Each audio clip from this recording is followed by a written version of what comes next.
Hello trainees! Welcome to Bread and Pastry Production NC2, and currently we are at UC number 3. Prepare and present gateau, torts, and cakes. There are different types of icings that we use whenever we want to decorate a cake. And the most common one is the chocolate ganache. Today, trainees, ang gagawin natin is maggagawa tayo ng chocolate ganache. So the first step na dapat natin gawin is to wear our PPE. Siyempre, suot natin ang ating hairnet. Ang haba ng hairnet ni ma'am. Okay, ganyan po ang tamang pagsuot ng ating hairnet. Yan. Dapat po ay walang kita or nakalabas ng mga buhok. Then, next is our apron. Tali lang po natin siya sa likod. Okay po.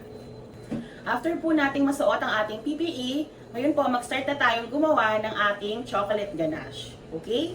Since we're dealing po with equipment na nagpo-produce ng fire, ang number one priority natin is safety. So ito po yung step-by-step procedure to use the butane. So first, may kita nyo, merong groove or indentation. Open natin to.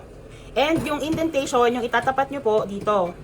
Once na natapat nyo na, bitawan nyo po yung naaangat na mechanism and then sara. And ito po yung pang-lock.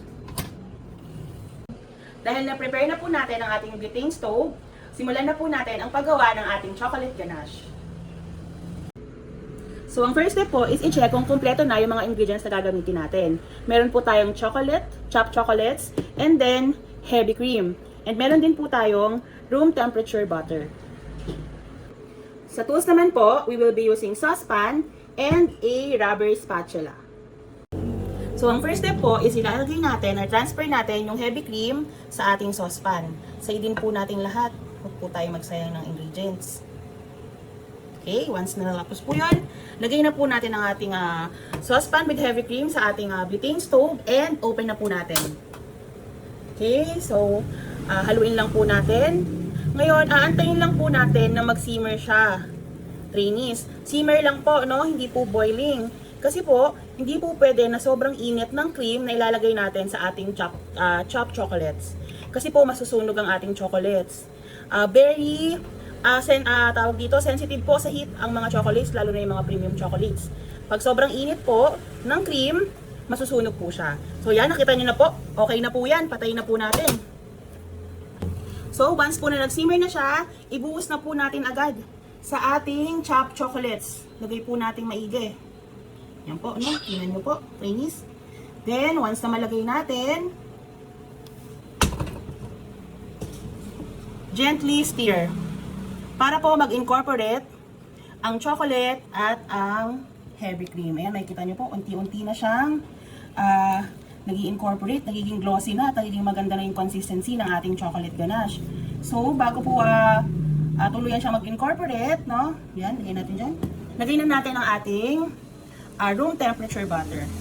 Trainees, ang butter, pampaglossy yan ng ating chocolate ganache. So, mix lang. Continue mixing lang hanggang sa mag-incorporate. Wala nang lumps dapat. Okay, yan, malapit na.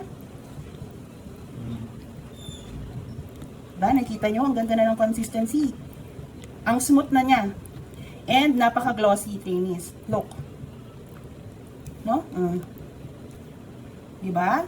So, ganito yung gusto nating consistency. Ganyan.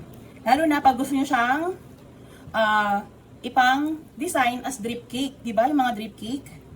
Uso yun ngayon. So, ito. Ganito dapat ang consistency ng ating chocolate ganache. Okay? So, ayun, no, my dear trainees. Napakita ko na kung paano ang paggawa ng chocolate ganache. No? Napakadali lang. So, for our next lesson, tuturuan ko naman kayong gumawa ng Swiss meringue buttercream. Pero, bago tayo matapos, huwag kakalimutang mag 5S. Kasi po, we're handling food. So, dapat tayo ay laging malinis. Okay, no, trainees. So, tapos na tayong mag 5S. And sa next lesson natin, which is preparing Swiss meringue buttercream, ito naman po ang ituturo ko kung paano mag-operate ng stand mixer. So, see you sa next lesson. Bye!